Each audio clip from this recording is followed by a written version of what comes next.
یعنی مسلمان کی نیت اس کے عمل سے بہتر ہے. جتنی اچھی نیتیں زیادہ اتنا ثواب بھی زیادہ.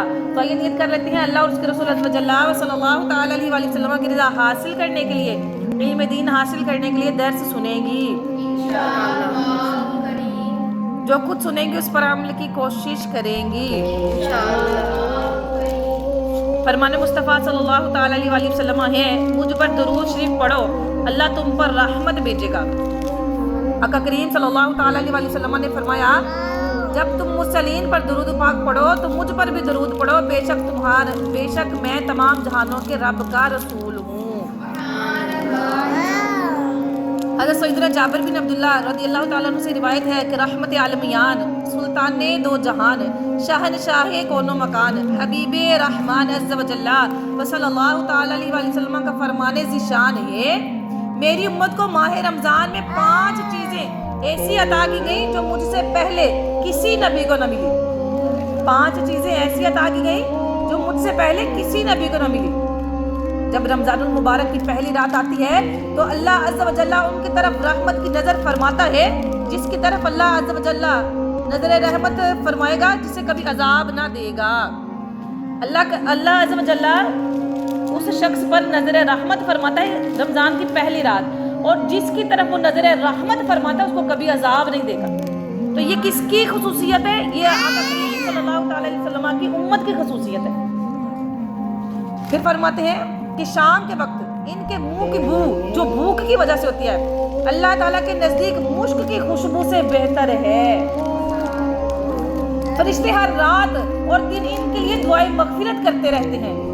اللہ تعالیٰ جنت کو حکم فرماتا ہے، میرے نیک بندوں کے لیے مزین یعنی آراستہ ہو جا، ان قریب وہ دنیا کی مشقتوں سے میرے گھر اور کرم میں راحت پائے گا.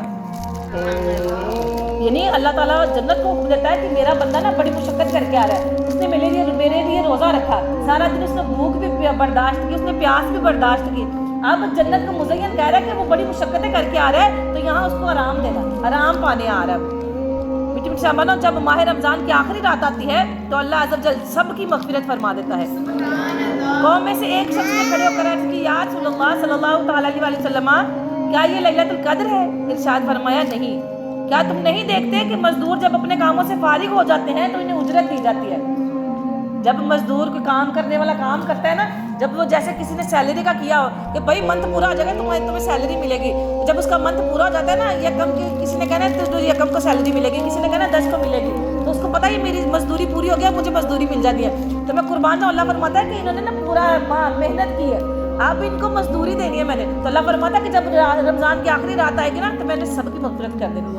کن کی؟ جنہوں نے روزے رکھے ہیں، جنہوں نے نماز پڑھی ہے، جنہوں نے رمضان کی خدمت کی ہے نا، جن کے لیے رمضان ہے ان کے لیے، ہر ایک کے لیے نہیں. تو یہ اللہ پاک نے 5 خصوصیات عطا کر کی ہیں آقا کریم کی امت کو. میٹھی میٹھی سامانو، حضرت سیدنا ابو ہریرہ رضی اللہ تعالیٰ عنہ سے روایت ہے کہ حضور پر نور شافع یوم النشور صلی اللہ تعالی علیہ وسلم کا فرمان پر سرور ہے، 5 نمازیں اور جمعہ اگلے جمعہ تک اور ماہ رمضان اگلے ماہ رمضان تک کے گناہوں کا کفارہ ہے، جب تک کہ کبیرہ گناہ سے بچ جائے. کیا کہہ رہے ہیں؟ کہتے ہیں کہ 5 نمازیں جو ہے نا وہ، اور 1 جمعہ اگلے جمعہ کا تک کا، اور 1 رمضان اگلے رمضان تک کے گناہوں کا کفارہ ہے.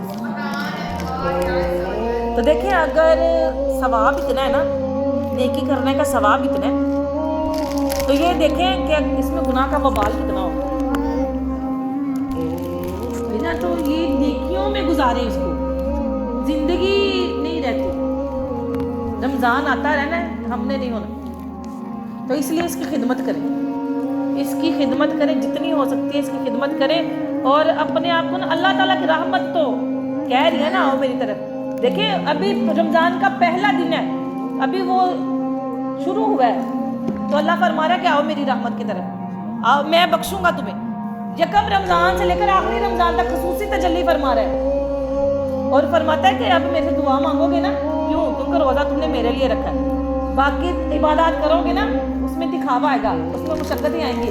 50,000 کسی نے دینا نا تو اس کو پتہ نہ میں نے کوئی 50,000 دیا ہے، دکھاوا آ جائے گا، پتہ چلے گا. لیکن روزہ بتاؤ گے بھی تو تب بھی نہیں پتہ چلے گا. کسی کو کہہ دیا میرا روزہ، کسی کو کیا پتہ چل رہا ہے، نہیں بھی رکھا تو نہیں بھی رکھا. اللہ فرماتا ہے کہ تم نے میرے لیے رکھا ہے، اس کی جزا میں خود دوں گا. اب دیکھیں کوئی پاس بیٹھنا پسند نہیں کرتا، جب سارا دن کچھ کھائے نہ پیے نہ تو منہ سے اسمیل آتی ہے. اللہ فرماتا ہے وہ مجھے مشک سے زیادہ خوشبو جو ہے نا وہ زیادہ پسند ہے. اب روزہ دار کا سونا ہم سوتے بھی ہیں نا, اللہ فرماتا ہے اس کا سونا بھی عبادت. کیونکہ سحری میں اٹھے ہیں, اس نے نماز پڑھی ہے, قرآن پاک پڑھا ہے, اب جو سحری بنا رہی ہیں, جو سحری بناتی ہیں, جو سحری کرواتے ہیں, افطاری کرواتے ہیں, یہ بھی ثواب ہے نا, یہ بھی ثواب ہے. پہلے کھانا بناتے تھے وہ ہمیں احسان کریں جو بھی کریں, لیکن سحری بنا کر دے رہے ہیں نا تو یہ ہمیں ثواب مل گیا جتنے روزہ رکھ رہے ہیں ہمارے ہاتھ.